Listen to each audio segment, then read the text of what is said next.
இப்படி பெண்ணுரிமை பேசுறதுக்கு பெரியாருக்கெல்லாம் தகுதியே கிடையாது. தலைவர் பிரபாகரனுக்கு மட்டும்தான் அர்ஹதை இருக்குதா?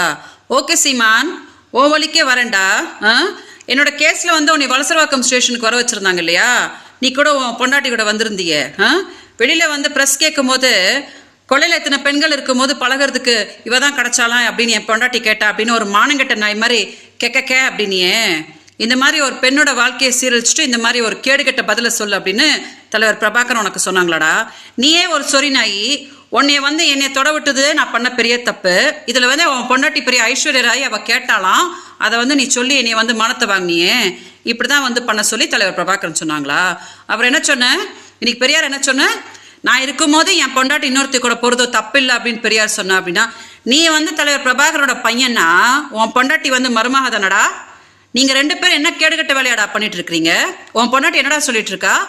நீ விஜயலட்சுமியை தவிர கொலையில் எத்தனையோ பெண்கள் இருக்காங்க, அவங்க கூட போய் பழகு அப்படின்னு தானடா அவ சொல்லிட்டு இருக்கிறா. நீங்கள் 2 பேரும் இந்த மாதிரி ஒரு கேடுகட்ட நாயங்களா இருக்கும் போது எதுக்குடா பெரியார சொல்லிட்டு இருக்க? சீமான், என்னமோ சொடக்கு போட்டு கூப்பிட்டு இருந்தியே. நான் ஒருத்தி போதும்டா உனக்கு. நீ உண்மையான ஆம்பளையா இருந்தா தலைவர் பிரபாகர் மேலே சத்தியம் பண்ணி சொல்றா, நான் விஜயலட்சுமி வாழ்க்கையை சீரழிக்கவே இல்லை, நான் அவளோட புருஷன் கிடையாது, மாதம் 50,000 ரூபாய் கொடுக்குறா அப்படின்னு சொல்லி நான் அவளை துன்பப்படுத்தலை அப்படின்னு சத்தியம் பண்ணுறா பார்க்கலாம். எதுக்கடா தமிழ்நாடு மக்களோட அப்படி ஏமாத்துற?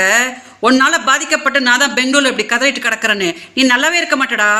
தமிழ்நாடு மக்கள் ஒன்னாலும் உன்னை செருப்பு கழட்டுன்னு அடி நடிக்க போறாங்கடா. அப்பதான் நீ அடங்க போற. தயவு செஞ்சு மீடியா அதை டெலிகாஸ்ட் பண்ணுங்க. நீ ஏன் முதல்ல ஒழுங்கு கிடையாது, அதை மறைச்சிட்டு நீ பெரியாரு அவங்க இவங்கன்னு பேசுற இல்லையா? அதுக்கு செருப்பால அடிதான் நீ வாங்க போற சீமான். கண்டிப்பா இது நடக்க போகுது.